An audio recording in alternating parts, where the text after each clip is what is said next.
بسم اللہ الرحمن الرحیم۔ السلام علیکم۔ امید کرتی ہوں کہ آپ سب خیریت سے ہوں گے۔ پلیز میرے چینل کو سبسکرائب کریں اور بیل کے آئیکن کو لازمی پریس کریں۔ آج ہم آپ کو بتائیں گے جلد اور خون کا کینسر کیسا بھی ہو اس کے لیے مکمل اور بہترین علاج۔ دھماسا بوٹی کسی پنسار کے دکان سے عام ملتی ہے۔ اس کو صاف ستھرا کر کے باریک پیس کر سفوف بنا لیں۔ مقدار خوراک 1 گرام سفوف صبح اور شام خالی پیٹ تازہ پانی کے ساتھ کھائیں۔ نیز اس کا قہوہ بھی بنا کر پی سکتے ہیں تو زیادہ بہتر ہے۔ اگر 1 گرام سفوف کو 2 کپ پانی میں ڈال کر پکائیں۔ پانی جب 1 کپ رہ جائے تو چائے کی طرح گرم گرم دن میں 3 بار خالی پیٹ پئیں۔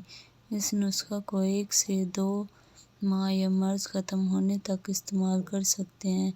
1 ماہ کے بعد خون یا متاثرہ جگہ کا ٹیسٹ کروا کر دیکھیں۔ اگر مرض کو کم افاقہ ہوا ہے تو مزید 1 ماہ استعمال کریں۔ اگر مکمل آرام ہے تو استعمال چھوڑ دیں۔ اس نسخے کے استعمال سے کسی قسم کا کوئی سائیڈ ایفیکٹ نہیں ہے۔ اس دوا کے استعمال کے دوران روزانہ شام 5 بجے خالی پیٹ زیتون کے تیل کے 2 چمچ بڑے کھانے والے 1 گلاس نیم گرم دودھ کا استعمال کرنا ضروری ہوتا ہے۔ شکریہ۔